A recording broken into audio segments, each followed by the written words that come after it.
T to the V to the L to the I to the N to the E, TVLine. Welcome back to the season finale of Reality Check, your weekly deep dive into all things American Idol and The Voice, unofficially brought to you by Lauren Turner's hot new single, Deja Vu, Nick Fradiani's Beautiful Life, because it's awesome, This could be the last night of our lives. and Melinda, I think you want to give a shout out as well.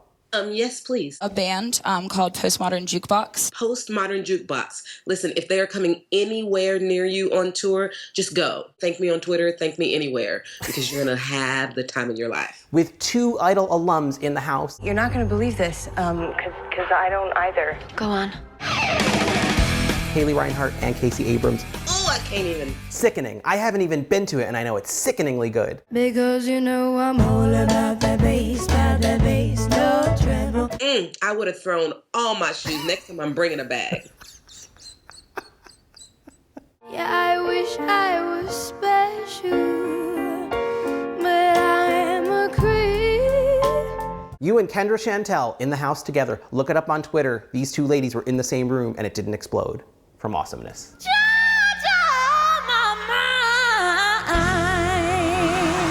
Speaking of exploding from awesomeness, how about that voice final 2 of Sawyer Fredericks and Corinne Hawthorne? Wouldn't that have been great? Corinne finished 4th. Fourth, y'all, fourth. This is a man's world.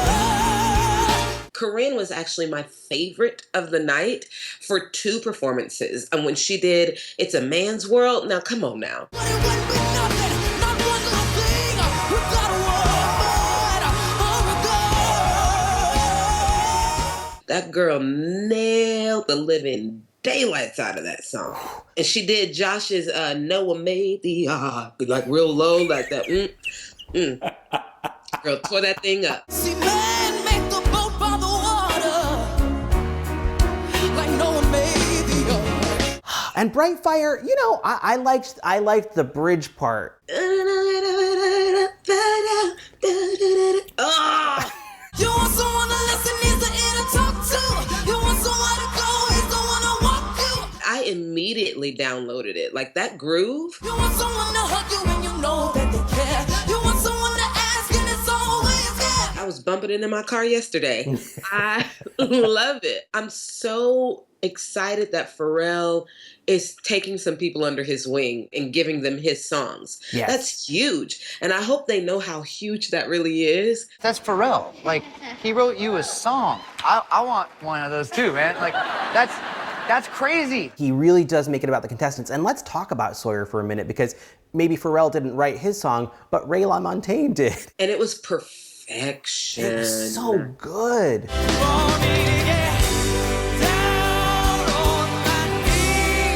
He's this kid, and then he starts to sing, and it's something else entirely.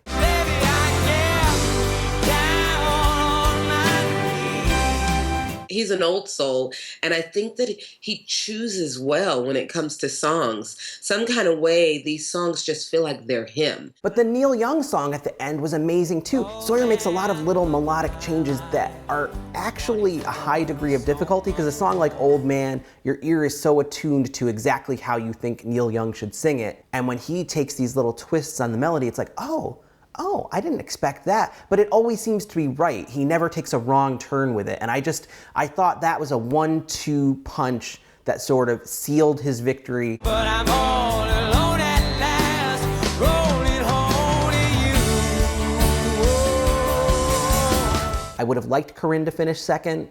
It didn't happen, but I think the bigger question now becomes, will the voice machine do anything to help Sawyer become a star, to help Corinne become a star? Because these kids have proven they can sell music on iTunes, they've got a ton of charisma, amazing talent. It would almost be impossible to not make hit records with them, and yet the show has failed its artists over and over again. I think, for credibility's sake, that this would be the best season to put something behind these contestants and show that The Voice can turn out stars. I thought they would have done that with Cassidy Pope Actually, I thought that was a great opportunity also. This would be perfection, especially with how Sawyer sells on iTunes. You've got people lined up outside the restaurant. All you have to do is prepare the meal that they're expecting and put it in front of them, and they will pay for it. I'm hoping that that's what happens for both Sawyer and Corinne. I'm hoping that Pharrell is part of that journey. You are living the dream, and I'm so happy that I'm anywhere near your dream. I hope he gets behind it. I think he will. I think his investment seems to be even at a higher level than Blake, and we've seen Blake help some of his contestants after the show, which I love. Otherwise, I don't really believe that you care about these contestants, Adam. Ooh. Another thing on top of that is that this is, thank you. More so though, you really see that Adam is tired. Adam is tired, and we'll get to that in a second. But one kind of collaboration I don't want to see between coaches and contestants are the finale duets. Oh, no. Mm-mm. I'm pretending like those did not even happen. The exercise. We got lots of time. Yeah. Freeway of Love. Nope. What was that? We gon' be running on the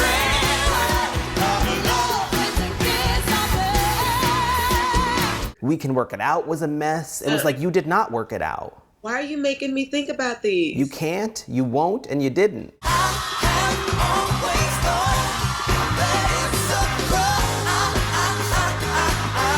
Why are Sawyer and Pharrell singing Summer Breeze? Listen.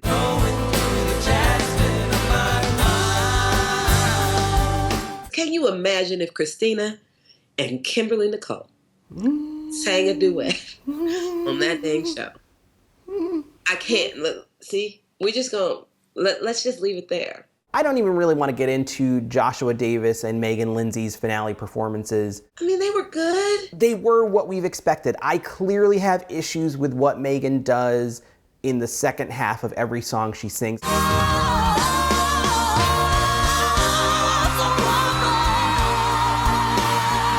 I was kind of digging her single until her voice turned into that screech owl.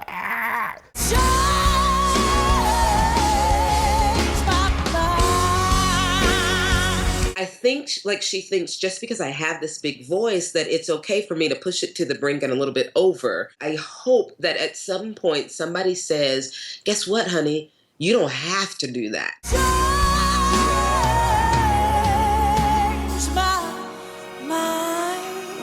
There's a beauty in restraint. Right. And I hope that happens because the girl's voice is killer. Yeah. It's killer. Yeah, you have the club. You don't have to be the club. I don't know. And Joshua was fine. It's like Joshua, whatever. It is what I mean. That sounded much more dismissive than I meant it.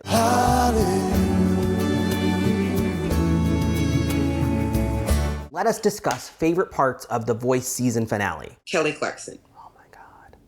It's kind of interesting that the original American Idol was the greatest part of The Voice finale. What was I running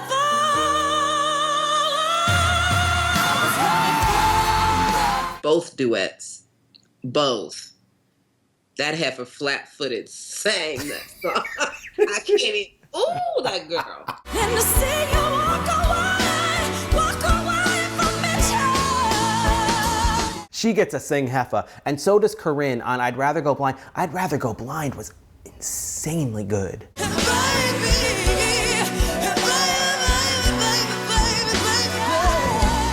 And the fact that Corinne held her own with Kelly Clarkson, let's just start there. And then let's talk about how gracious Kelly is. she can sing, y'all. That's talent, that's confidence, that's the ability to say, I don't need to win this, I need to share this stage and make it a moment for the contestant, because she's been there, she knows what that's like. And that's how you come on The Voice finale, I think. While I loved what Meghan Trainor did and what Ed Sheeran did, while I loved their performances, I just thought, why not include somebody? Finale could have used a lot more Kimberly Nicole.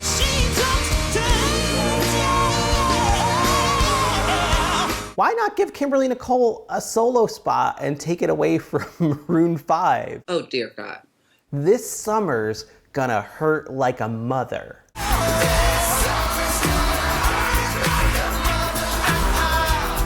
love Maroon 5, I really do.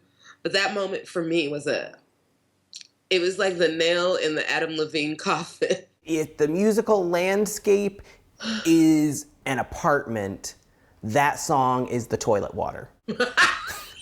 It is just the worst. It is the worst. You don't want to touch it. That song was Adam Levine being like, I'm gonna do something so terrible on stage, they're gonna make me take a season off. Oh, good God, can they? When Carson Daly is giving his like super enthusiastic introductions, like, here's our superstar coaches, Adam Levine! And Adam Levine's like, That is Adam Levine! Keep it going for your coaches, Mr. Adam Levine.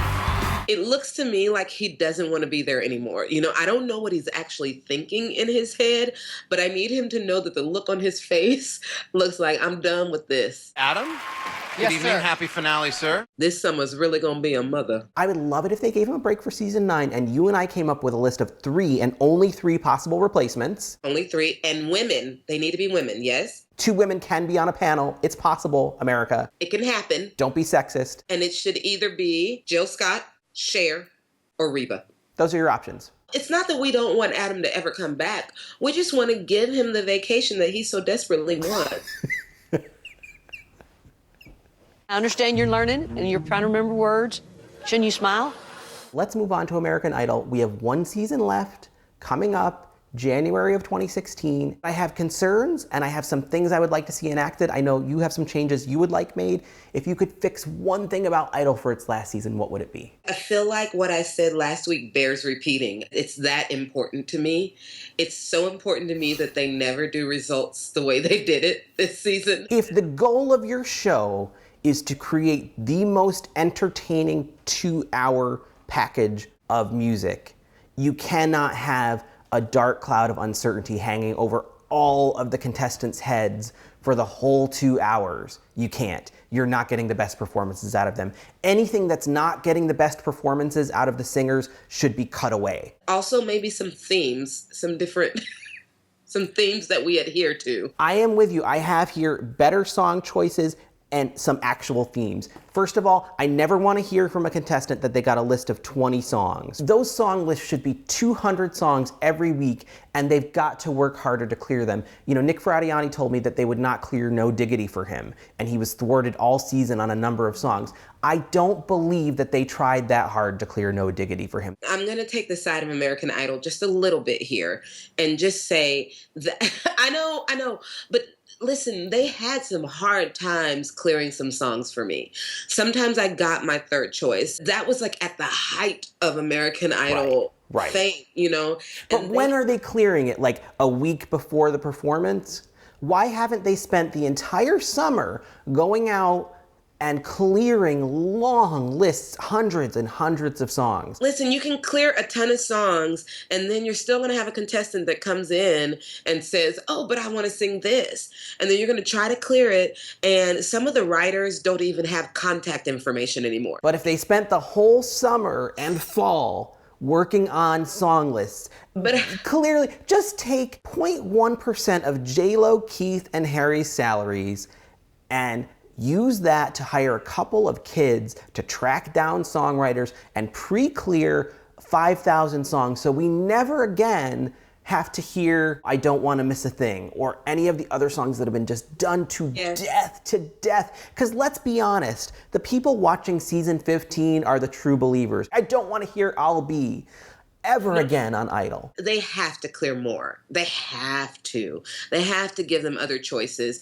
And the contestants need to be creative. And Melinda, I'm with you. I don't want to see it every week, but I would like 4 or 5 really solid, set-in-stone themes that push the contestants outside their comfort zones. I can teach you how to rock. You've already got the soul. You got the pipes. Okay. Just got to own it. When they said it's Bon Jovi week, and I was like, what the heck do you do with that? And it made me dig deep. Wanna tell me how to live my life? I never thought I'd be the one to ask for those kind of weeks, but I'm asking for just a few. Right, Bon Jovi week probably horrified you, but it gave you one of your greatest performances on that Idol stage. Have a Nice Day was epic. I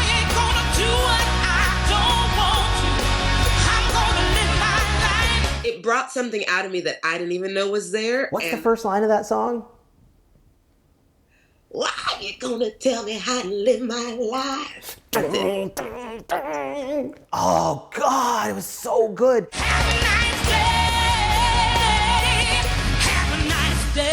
So we're doing away with terrible results. We are going to improve the song list. At least 500 songs per week. It can be done. Can we go back to learning more about the contestants during the season? I'll just say this. I interviewed Nick Ferradiani. You can find it on YouTube. He is so charming and funny and realistic and driven and cool. And after half an hour of talking to him, I was like, holy crap, I love this guy. He's a star. If they had shown all of those aspects of him, I think he would have 2 or 3 times more fans than he does now. If I had seen that interview, Grandma would have hit on Grandpa a long time ago. Just know this. Know it. Just gonna have to be real with you.